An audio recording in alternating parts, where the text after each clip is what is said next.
ईमानदार मिठाई वाला। एक गांव में महेश नाम का एक हलवाई रहता था। उसकी दुकान दूर दूर तक मशहूर थी। आसपास के सभी गांव वाले महेश की दुकान से ही मिठाई लेते थे। भाई मजा आ गया, क्या लजीज रबड़ी है। ये लड्डू भी लीजिए, शुद्ध देसी घी के हैं, आज ही बनकर आए हैं। लाओ भाई लाओ, 1 किलो लड्डू भी पैक कर दो। महेश का एक बेटा था रवि। रवि ने पढ़ाई छोड़ दी थी और वो दिन भर घर में ही बैठा रहता था। उठ बेटा रवि, आज मेरे साथ दुकान पर चल। मैं वहाँ क्या करूँगा पापा? अरे दुकानदारी सीख बेटा, आगे चलकर ये सब तुझे ही तो संभालना है। मुझे ये सब कुछ नहीं संभालना। मैं वीडियो गेम खेलूंगा, फिर दोस्तों के साथ बाहर जाऊंगा। हे भगवान, इसे थोड़ी अकल दे दो। ऐसे ही चलता रहा तो आगे न जाने इसका क्या होगा। महेश बड़बड़ाता हुआ दुकान चला जाता है। दुकान पर ओ घसीटाराम, मुझे थोड़े चक्कर आ रहे हैं, जरा पानी तो लाना। जी जी मालिक। सुन, मैं घर जा रहा हूँ, आज दुकान तू संभाल ले। जैसा आप कहे मालिक। महेश बिस्तर पर लेटा है। आपको बहुत तेज बुखार है, 1 हफ्ते बेड रेस्ट करनी होगी और ये दवाइयाँ लेनी होगी। हाय राम, ये क्या हो गया आपको? मैं तो 1 हफ्ते में ठीक हो जाऊंगा, पर दुकान कौन संभालेगा? आप फिक्र ना कीजिए जी, मैं रवि को समझाकर दुकान भेज दूंगी। आप बस जल्दी से अच्छे हो जाइए जी। अगले दिन रवि दुकान पर पहुंचता है। आइए आइए मालिक, मैं आप ही का इंतजार कर रहा था। क्यों? ये मेरी दुकान है, मैं जब जी चाहे आऊँ। तुम लोग सुबह से आकर काम पर लग जाया करो, समझे? जी जी जी मालिक, दरअसल लड्डू बनाने हैं तो घी लेने जाना है, 5,000 रुपए दे दीजिए। 5,000? तुम्हारा दिमाग तो ठीक है? इतने महंगे लड्डू बनाएंगे तो मुनाफा क्या होगा?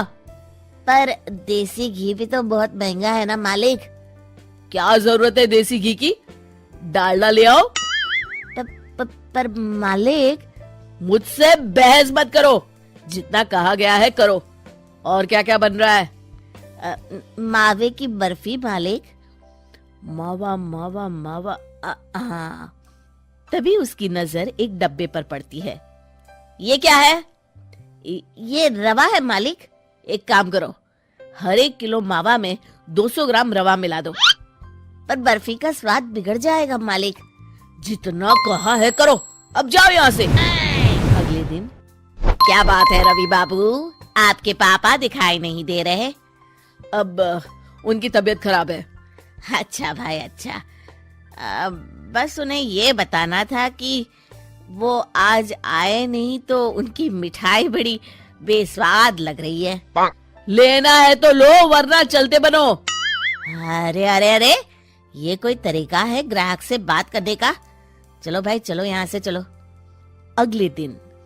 भैया, कल जो मैं लड्डू ले गया था उनका स्वाद बड़ा बेकार लगा। महेश बाबू का नाम सुनकर बड़ी दूर से आया था। 200 रुपये में इससे अच्छा और क्या मिलेगा? सुबह सुबह मनहूस बातें मत करो। कुछ लेना है तो लो, वरना फूटो यहाँ से। रवि के इस व्यवहार के चलते 2-4 दिनों में ही ग्राहकों का आना कम हो जाता है। मैंने तो सोचा था कि कम पूंजी में ज्यादा मुनाफा होगा, पर यहाँ तो घाटा हो रहा है। आखिर चक्कर क्या है? लगता है ये दुकानदारी मेरे बस की नहीं। महेश ठीक होकर दुकान लौटता है तो घसीटाराम उसे सब कुछ बताता है। हे भगवान, इसने तो मेरी सालों की मेहनत पर पानी फेर दिया। अब क्या करेंगे मालिक? कुछ नहीं, सबसे पहले तुम पहले की तरह शुद्ध और अच्छी मिठाइयाँ बनाओ और मुझे गांव के उन सब लोगों के नाम बताओ जिनसे रवि ने बदतमीजी की।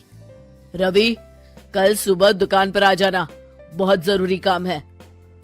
मुझे नहीं आना, मैंने 1 हफ्ता दुकान संभाल ली है, अब संभालो आप। दुकान तो तूने जैसे तैसे संभाल ली, पर सीखा कुछ नहीं। कल तुझे बहुत जरूरी सीख देनी है। रवि पैर पटकता हुआ बाहर चला जाता है। अगले दिन।